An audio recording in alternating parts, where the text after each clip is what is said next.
সকালে ঘুম থেকে উঠেই আমার বারান্দা বাগানে যে কটা ফুলের গাছ আছে সেগুলো দেখি। দেখো, তোমরা দেখতে পাচ্ছ জবা ফুল ফুটেছে, বেলি ফুল ফুটেছে এবং ছোট ছোট অনেকগুলো গাছ রেখেছি বারান্দাতে। যতটুকু জায়গা হয় ঠিক ততটুকুই গাছ রেখেছি। মানে ফুলের গাছ আছে কিছু, কিছু আছে বিভিন্ন রকমের তোমার আউটডোর প্ল্যান্ট যেগুলো আছে সেগুলো, পাতাবাহার অনেক ধরনের গাছ, মানে অল্প সংখ্যক গাছ, যতটুকু স্পেস ঠিক ওই রকমভাবেই গাছগুলো রেখেছি। তো সকালে ঘুম থেকে উঠেই আমার কাজ হলো বারান্দা বাগানে যাওয়া, বারান্দাতে গিয়ে প্রত্যেকটা ফুল গাছে জল দেওয়া, যাতে একদিন পর পর জল দিই যাতে গাছগুলো ঠিকঠাক থাকে, ফুল দেয়। এবং তারপরে যেটা কাজ হলো আমার ঠাকুরঘর পরিষ্কার করে পুজো দেওয়া, স্নান সেরে পুজো দেওয়া। হ্যাঁ, এটা সকালে উঠেই এই কাজ দুটো করে ফেলি। আজকে বাইরে একটু প্রচণ্ড প্রচণ্ড না, অল্প অল্প বৃষ্টি হচ্ছে, যার কারণে আমার ইচ্ছে হলো একটু খিচুড়ি রান্না করার।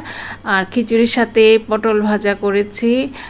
তার সাথে রাতে সবাই আমরা রুটি খাই, সেই রুটি খাওয়ার জন্য করে ফেলেছি হচ্ছে তোমার যেটা আমরা বলি কহি, সেই কহিটা ভাজি করেছি রাতে রুটি খাওয়ার জন্য।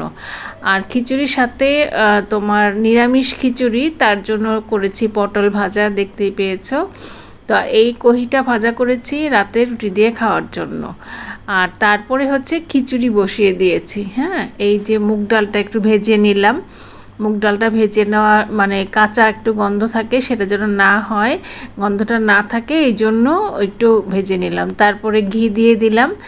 ঘি দেওয়ার পর দুটো শুকনো লঙ্কা, তারপর গরম মশলা যেটা এলাচি দারচিনি, তারপর আদা বাটা দিলাম, হলুদ বাটা দিলাম, একটু হলুদ গুঁড়া যেটা সেটা দিলাম, তারপর একটু জিরা গুঁড়া দিলাম, জিরাটা একটু ভাজা করে তারপরে সেটাকে ভাজা করে ব্লেন্ড করে নিয়েছি, মানে মিক্সিতে ব্লেন্ড করে নিয়েছি, যেটা একটু ভাজা গুঁড়া দিলে একটু স্মেলটা খুব সুন্দর আসে। এবার যেটা করেছি যে চাল আর ডাল যেটা ভিজিয়ে মানে ডালটা তোমার এই যে জিরার গুঁড়োটা দিলাম, ডালটা যেটা ভেজে রেখেছিলাম এটা আবার একটু ধুয়ে নিয়েছি, চাল ডাল একসাথে করে ধুয়ে নিয়ে তারপর মশলাটা যখন একটু ভাজা ভাজা হলো, মানে তেলের উপরে যখন মশলাটা কষিয়ে উঠে আসলো তেলটা, ঠিক তারপরেই চাল ডাল একসাথে দিয়ে দিলাম যেটা ধুয়ে রেখেছিলাম। বাসায় আমরা দুজন মানুষ, সেই আমরা হাজব্যান্ড ওয়াইফ, সেই জন্য সেই অল্প পরিমাণে যাতে একবেলা দুপুরে খাওয়ার জন্য যতটুকু লাগে ঠিক ততটুকুই রান্না করেছি। কারণ আমার বাসায় মেম্বার কম, দুজনেই হাজব্যান্ড ওয়াইফ থাকি, আর একজনই মেয়ে, সেটা বিয়ে দিয়ে দিচ্ছি। আর এই কারণেই দুজনের জন্য যতটুকু লাগবে ঠিক ততটুকুই রান্না করেছি। তো এইটুকু জল দিয়ে, মানে যতটুকু পরিমাণে সব মিলিয়ে ডাল আর চাল মিলিয়ে এক পটের মতো, মানে এক কোটা হবে। তো সেই 250 গ্রাম থেকে একটু বেশি, সেটা বসিয়ে দিলাম। এবার ঢেকে দিব।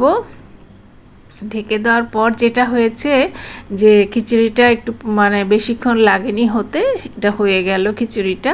তো এই যে দেখতে পাচ্ছ খিচুড়িটা হয়ে গেছে।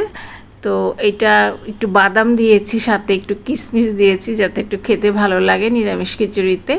তো এই তো হয়ে গেল খিচুড়ি, তার সাথে পটল ভাজা, আর হাজব্যান্ডের জন্য একটা ডিমের অমলেট করেছি, আর হচ্ছে রাতের জন্য কহি ভাজা করেছি। তারপর আমি যেটা একটু ফ্রেশ হয়ে একটু রেডি হয়ে আমি আমার যে প্রতিষ্ঠান সেই প্রতিষ্ঠানে চলে যাওয়ার জন্য রেডি হলাম লাঞ্চ করে। তার হয়ে এবার বাইরেই আসলাম। বাইরে দেখতে পাচ্ছ অল্প অল্প গাড়ি চলছে। তো সেটা চলে আসলাম আমার কর্মক্ষেত্রে, যেটা আমার প্রতিষ্ঠান। সেই প্রতিষ্ঠানে যাওয়ার জন্য আমি যাচ্ছি। এই যে আমার প্রতিষ্ঠান, সেখানে চলে আসলাম।